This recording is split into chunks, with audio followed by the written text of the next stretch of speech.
안녕하세요. 이번 시간에는 문장 연습을 해보도록 하겠습니다. 이번에는 옆으로 돌리는 게 더 좋을 것 같습니다. 문장이 들어가기 때문에 옆으로 돌려보겠습니다.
학교에서 이렇게 문장 연습할 때 저는 실물 화상기에 지금처럼 이렇게 화면을 띄워주고 TV에서 보고 학생들이 쓸 수 있도록 하거든요.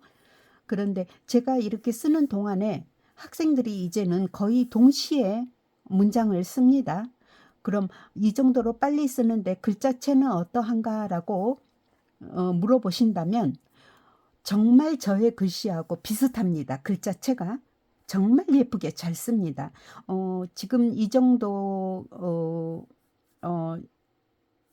문장 연습할 때쯤 되면 학생들이 10월 초 중순 이 정도 되면 학생들이 제가 쓰는 속도와 비슷하게 글자를 씁니다. 그러면서도 아주 예쁘게 잘 써요. 물론 그 중에서 잘 못 쓰는 학생도 한두 명은 있겠지요. 하지만 거의 대부분 저의 글자체와 비슷하게 교과서 글자체로 아주 예쁘게 잘 써요. 현수가 책을 읽습니다.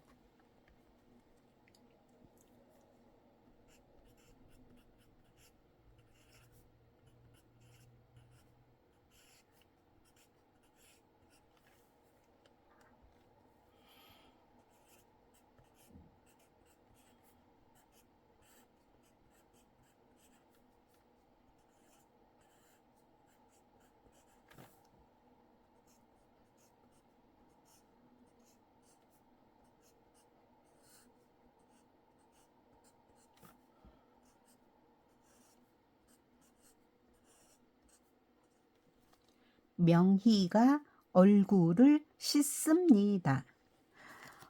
제가 학교에서 이 열강공책 가르칠 때 문장으로 들어가면 되게 공책을 옆으로 돌려서 씁니다. 돌리면 이쪽으로 14칸이 되고 아래쪽으로 10줄이 되거든요. 그리고 스프링이 가운데로 오도록 해서 써야지 자기 스스로 쓸 때 이제 10문장을 쓰고 나서 본인이 다시 써보세요 할 때 이 문장을 보기 좋게 하기 위해서 스프링을 가운데 놓고 위쪽을 먼저 쓰게 하고 아래쪽 쓸 때는 위의 문장을 보고 다시 예쁘게 써보세요 하면 이 문장을 보고 아래쪽에 아주 예쁘게 잘 씁니다. 그렇게 해서 이쪽 한쪽과 이쪽 한쪽을 다 쓰고 나면 선생님에게 와서 검사를 받습니다. 그래서 예쁘게 쓰지 않거나 글자체가 조금 틀리거나 하면 다시 고쳐 써보자 하면서 예쁜 글씨체로 만들어가는 과정입니다.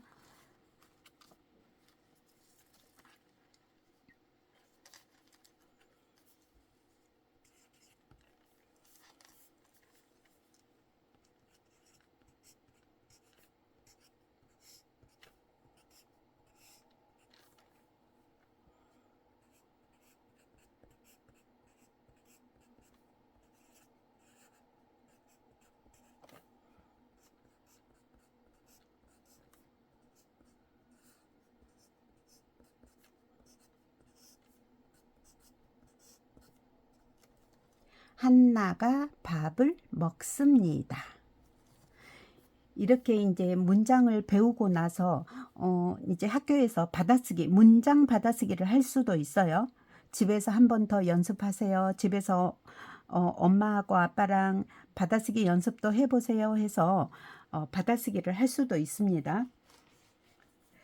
예전에는 받아쓰기를 할 때 이렇게 칸이 없는 곳에 이렇게 받아쓰기를 했었어요. 받아쓰기를 1번부터 10번까지 이렇게 칸이 없는 곳에 이렇게 했는데 요즘에는 이 공책 사용하지 않습니다. 그래서 그 받아쓰기 공책을 사오세요라는 말도 하지 않는 이유가 학교에서 쓰는 그 10칸 공책에 그대로 받아쓰기를 하기 때문에 받아쓰기 공책을 사오세요 하는 말을 하지 않는 겁니다. 예전에는 그러니까 글자만 낱말만 쓰면 맞았다고 했는데 요즘에 학교에서는 띄어쓰기와 글자체를 보기 위해서 10칸 공책의 받아쓰기 시험을 그대로 보는 겁니다. 그래서 띄어쓰기도 보고 글자체도 예쁘게 쓰는지 학교에서 선생님과 함께 공부했던 그 글자체로 받아쓰기를 예쁘게 하려고 예전에 썼던 이런 그 줄공책에 받아쓰기를 하지 않는다는 겁니다.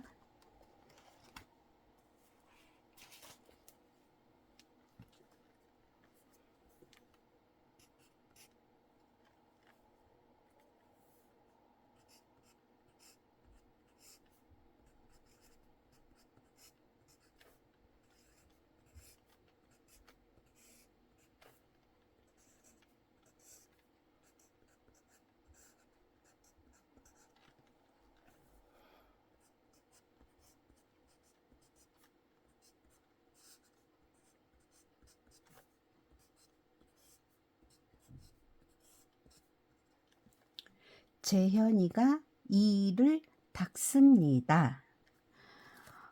이렇게 공부를 하고 난 후에 한 2, 3일 있다가 또는 일주일 있다가 이거 문장 그 받아쓰기를 한다고 예고를 한 후에 받아쓰기를 하면 학생들이 이 받아쓰기 할 때 선생님 천천히 불러주세요 이렇게 하고 또는 한 번 더 불러주세요 이렇게 하거든요.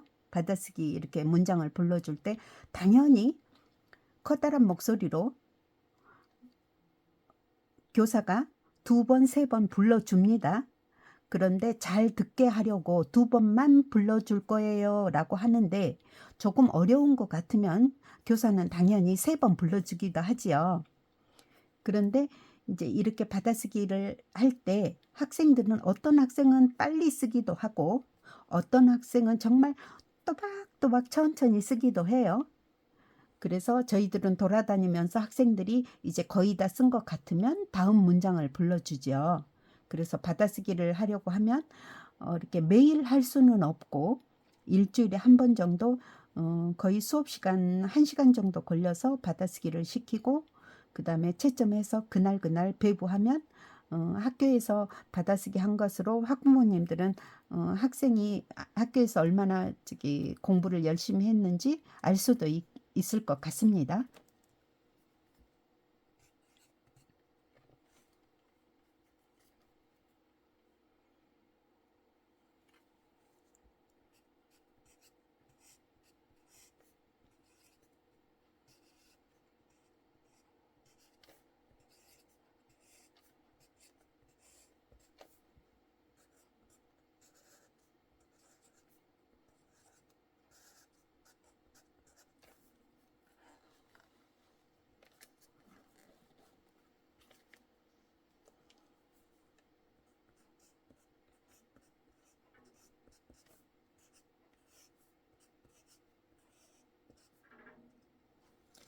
태윤이가 공을 찹니다.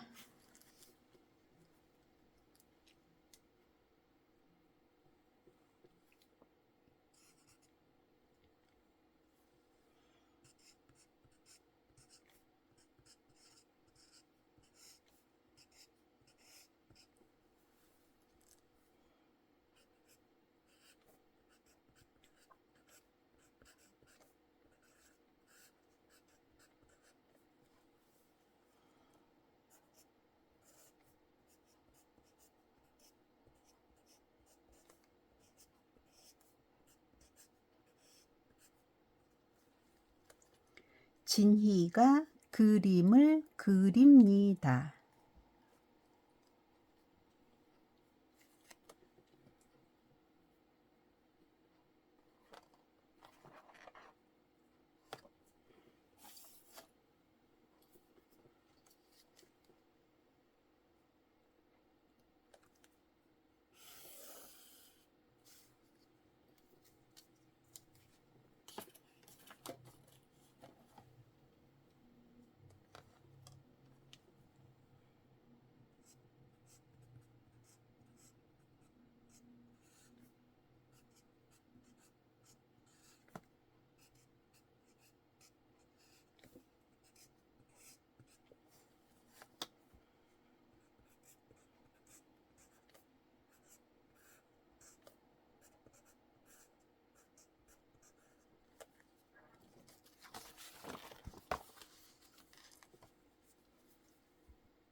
뽀로로가 친구들과 술래잡기 하는 모습을 보고 나도 술래잡기를 해보고 싶다는 생각이 들었습니다.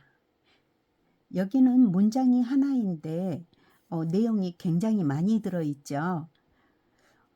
학생들이 이렇게 이제 10칸 공책 들어오고 그 다음에 문장도 조금씩 길어지고 그 다음에 하나의 문장이 이렇게 길어지면 본능적으로 학생들이 빨리 쓰려고 하는 마음이 앞서기 때문에 글자가 작아집니다. 하지만 글자가 작아지면 글자체가 변형이 돼요. 그리고 점점 더 간단하게 쓰려고 하는 본능이 생기기 때문에 글자체는 이 칸의 크기에 맞게 항상 쓰도록 습관을 길러줘야 됩니다. 10칸의 크기는 이 정도 크기이면 글자 크기도 항상 이 정도가 되도록 쓰도록 해야 합니다. 글자가 작아지면 글자체가 변형이 되고 글자체가 예뻐지지 않아요. 그래서 저는 학교에서 항상 이 자음이나 모음이나 항상 모음은 길게 쓰라고 하고 자음은 너무 크지 않게 쓰라고 합니다. 예를 들어 다 하나만 하더라도 예를 들어서 자음이 길게 자음을 크게 쓰면 모양이 어울리지 않게 되고 모음을 작게 쓰면 전체적으로 모양이 예쁘지 않아요.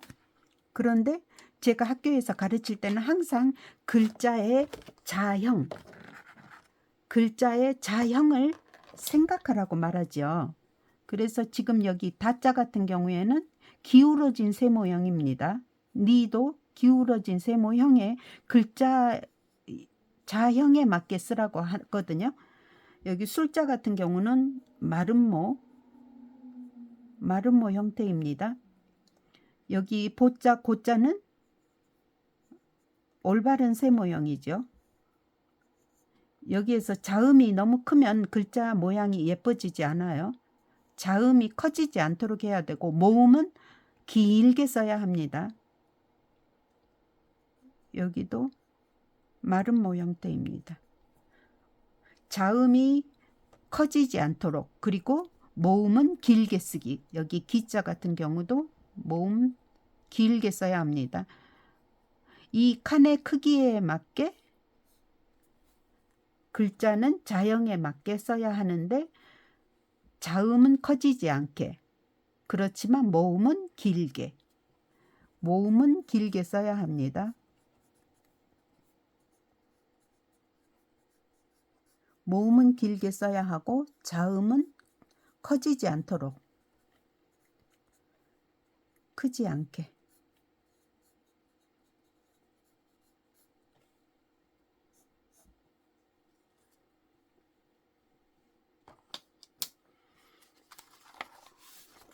위쪽을 다 썼으면 아래쪽은 위쪽을 보고 외우면서 다시 써보도록 해야 합니다.